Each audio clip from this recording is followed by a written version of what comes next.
Okay, I wanted to talk about my favorite band, AFI.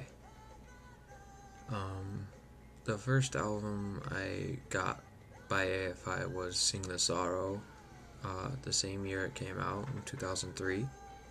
Um, I got it from a friend of mine. Well, she's not really a friend of mine anymore, but because I lost contact with her like a year after.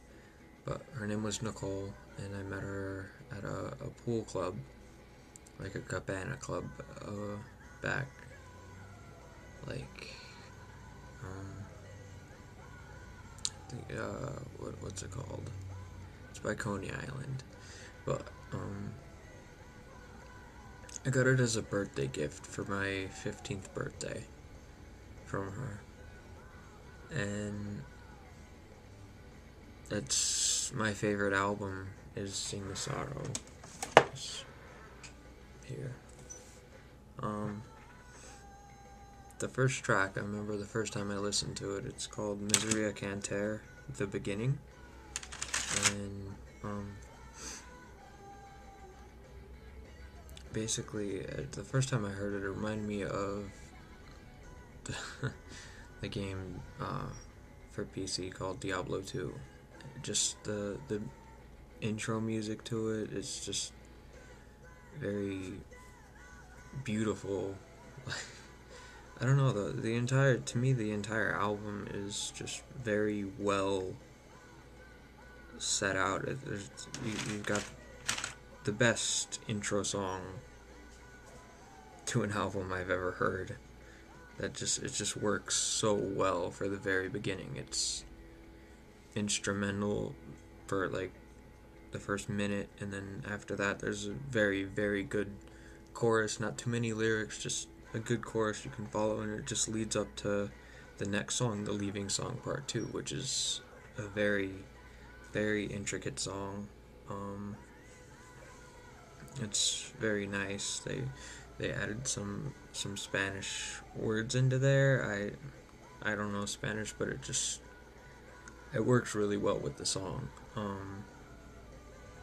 After that, there's Bleed Black, which is a very, very deep and touching song. I'm not really going to talk too much about each song. I'm just going to give my personal opinion on the song, but honestly, I think this album is worth listening to.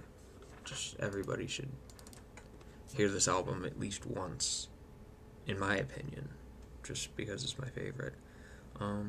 Alright, so after that, there's a song called Silver and Cold, which is probably their first really famous song, because anybody I mention AFI to, they say, oh, Silver and Cold. The title pretty much explains it. It's a very depressing song. It's actually the first song that's ever brought tears to my eyes. Yeah, it's a really deep song. After that, it's not my favorite. It's probably my least favorite track on the album. There's Dancing Through Sunday, because personally, I don't dance. It's just something. It's gonna take the right person for me to dance. Like, yeah. After that is Girls Not Grey, which is an amazing song. It's just, that is one of the best tracks on the album. Girls Not Grey. Following that is The Death of Seasons, which is something completely different from the other songs on the album. Leading up to that one is just Davey Hit. He's screaming. It's very passionate and powerful lyrics.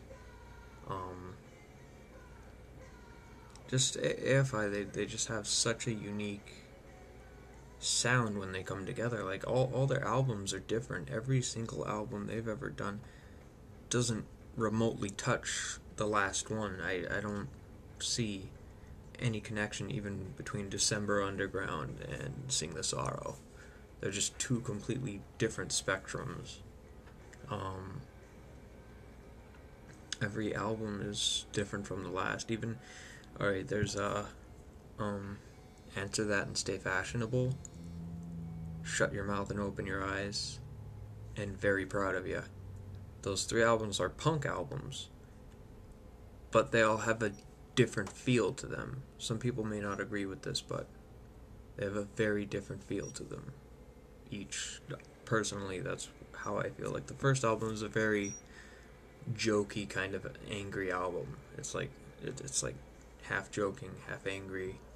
Then Shut Your Mouth and Open Your Eyes explores like a darker, deeper side of AFI, and then Very Proud of You. It's just like a mix of the previous two. It's just very, very angry and very dark, and just honestly, out of their punk albums, Very Proud of You is my favorite.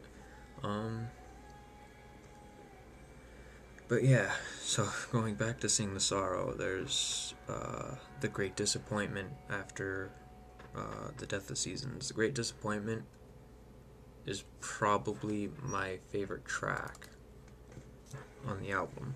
Just, the lyrics, again, it's very poetic, deep, passionate, just everything that I had thought at 15 years old. Still, even still, just, it's all in there. Paper Airplanes, Makeshift Wings, it's another very good track. I honestly have to hit replay when I get to that one. Just gotta hear that a few times. And then same thing with This Celluloid Dream. Those two tracks go so well together. It's just one right after the other. It's just perfect. It's just everything you need. Then there's the Leaving song, which is an extremely depressing song. It's also one of my favorites.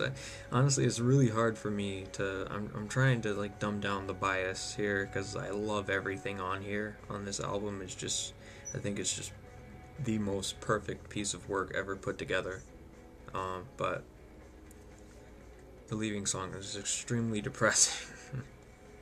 And then there's But Home Is Nowhere, which is labeled as a 15-minute track, but it's actually got three parts. There's But Home Is Nowhere, which is the song that starts. Then there's some poetry, pretty much. There's some poetry that's very, very intricate and just beautiful to listen to. And then there's the song This Time Imperfect, which is not listed on the CD, but they have the lyrics under wait a minute. They have the lyrics in the booklet, but it's not listed as its own track.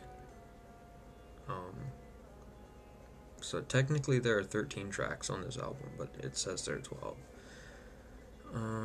This is a really long video. Just there's so much I could say. There's so many other albums. I think I gotta stop here and just make other videos talking about all the albums, just because there's so much to cover. Yeah, so that's it for now.